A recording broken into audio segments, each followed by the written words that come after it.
Hi ladies, welcome to another Girl Talk Tuesday. I'm Natasha. This week I think I want to speak on depression. I know it's something that affects so many women, and everyone's being super transparent these days about their symptoms, because you know how it used to be taboo. I know in my family, it's one of those things that you just don't talk about. You just deal with it. I wanted to share with you some of the things that helps me when I get into, a funk or get into the depression. Mine started super early, just because when I was younger, you're just taught to bottle up so many things.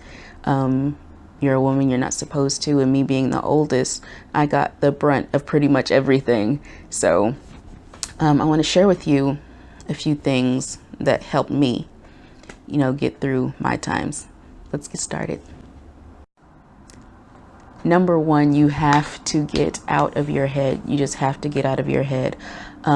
Everything that is up here, the heaviness, let out your hurt, every piece of something that you have, the box that you're in, let it out. Whether you have to journal, whether you have to cry, whether you have to see a counselor. That was one of my things. I had a counselor for a few years, and that was a couple of years ago. And I'll even share, when I was younger and I went to see a counselor, I wasn't allowed because it showed that, in my family, it was weakness. And, that's another thing. One of my triggers, I am a huge proponent of counseling, but you must get out of your head. Stop always trying to seem like you're fine. That does not help anything or anyone. And once you do that, once you have all that stuff building, it just tears you up inside even more and puts you more into that hole. You let it out, you cry, you be free, you be in this moment, like this moment, not now, not the one in the past. Don't look in the future, right here. The pain that you have right now, just focus it right here so we can start healing it. Because once you start healing it, then you can start seeing, look above it instead of being inside of it, if that makes sense. And that's something that it took me years to figure out, because I didn't have that support to get there, to learn these tools. It's trial and error, and it's pretty much me going through all of it. At least you're moving. If you have to keep starting over, if it feels like it's never going to end, just keep moving, because at least you're moving and not staying stuck in that place. 2, like I said, if you can, if it's available to you, please see a counselor. But if not, you have to speak out. Speak it out. You're going to talk to yourself like you were your friend. If you have a trusted friend, by all means, use them. But what you're going to do is cultivate with yourself that relationship that you feel that you don't have, that support that you don't have, that ear that you feel like you don't have. You're going to use it for yourself. You're pretty much developing a compassionate relationship with yourself. My thing, which is huge because the beach is right down the street for me, is to go to the beach. The seagulls in the sand pretty much know me by name. Journal, take yourself for a drive, walk. You have to just walk out of it. Don't stay in that cloud. Don't stay in that bubble. You have to move. And even on those days where you feel you can't get out of the bed, I urge you. One of the things I have music, like chant music, and I have a journal that I always keep by my bed. Whether it's like a little notepad that you scribble, then you throw. I always keep a pen and a notepad to just throw all those thoughts out of my head. If you're a Christian, read your Bible. If you enjoy the tarot, break out those tarot cards. If you like acting, if you like singing, get into that mindset. If there's something that you do that people think is weird, because I have a personality that's bubbly, and my mother used to really think that was weird, and just to try to put a damper on it. Anything that is your heart's desire that you want to do that, because that's a lot of times, when people are trying to push us down or they're trying to make us feel bad, that can, make it spiral down as well. Just find your light and guide that on. Sometimes it's just hard. Sometimes you can't even get out of bed. But I'm telling you, if you keep practicing, even if you have to keep starting over, do that. It all starts with, that. Just respect yourself and keep moving. I know it's easier said than done some days. Please believe me, I know that. But just please, please, please keep going. Whenever I get into that funk, it's because I forget about myself and I'm looking for something outside, or I'm beating myself up over things that I can't control or have nothing to do with me, like others' feelings and bringing up things from the past, fighting it. If I'm trying to heal, I can't keep trying to fight that past. I can't keep trying to fight, that family member that did that thing. I can't keep trying to fight those words that were spoken to me. A lot of times it's like you're always trying to fight something. You're just trying to claw at it. You just want to sometimes I just get into that thing where you just grab your head and you just want it to stop. But after you get, like I said, once you dump it out and you're on top and you can see everything.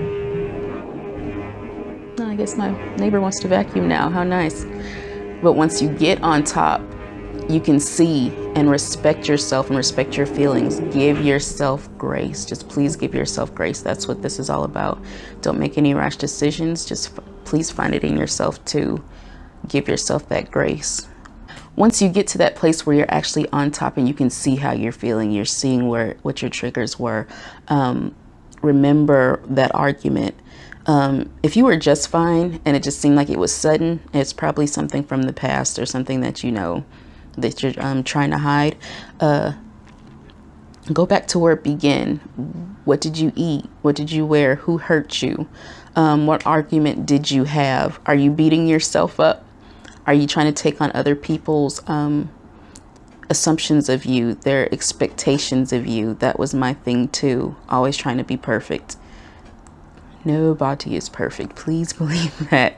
Once you try to take on everybody else's, all my depression, all my issues were imposed from other people. And then I brought it on myself. Everybody else's, excuse my language, shit I put onto myself. And I tried to make myself into something that I was not. And, it wasn't until I started living my true self, being who I wanted to be, doing what I wanted to do, which didn't look traditional, which didn't look normal, which didn't look, how it's supposed to look. That's when I felt better. That's when I felt just this freedom that, of not living in my head all the time. Because I'm telling you, those days were so low that either you didn't want to get out of bed, you didn't want to live anymore. You wonder, what the hell are you even here for? Because you can't make anybody happy. Everybody's always just putting something on you that it seemed like you can't take, but it's not on you to take. It's not for you to take. You're you. They can't live through you. They can't tell you what to do. They can't, put all that pressure on you. If they're mean to you, after a while, you're going to have to learn boundaries and distance, which is what I had to do, because regardless, I'm me.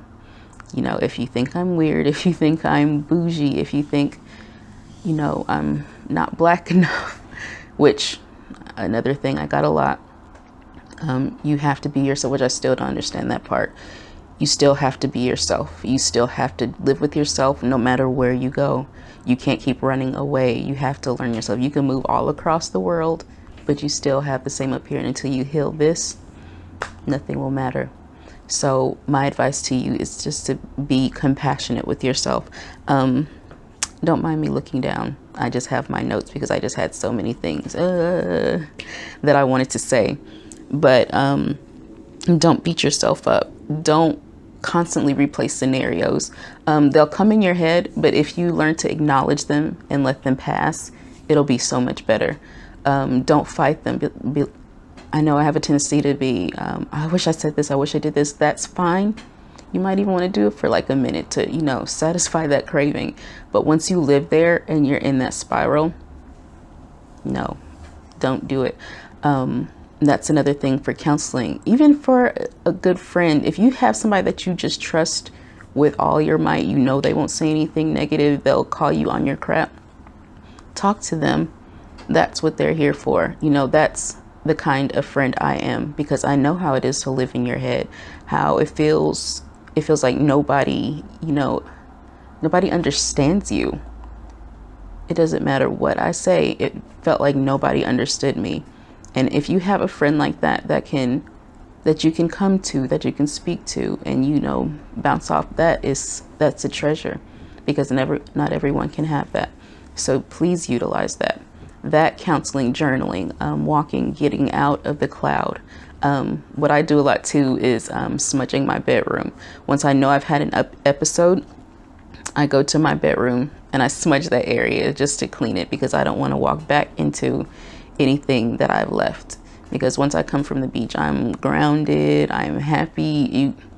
I could live at the beach. You don't understand.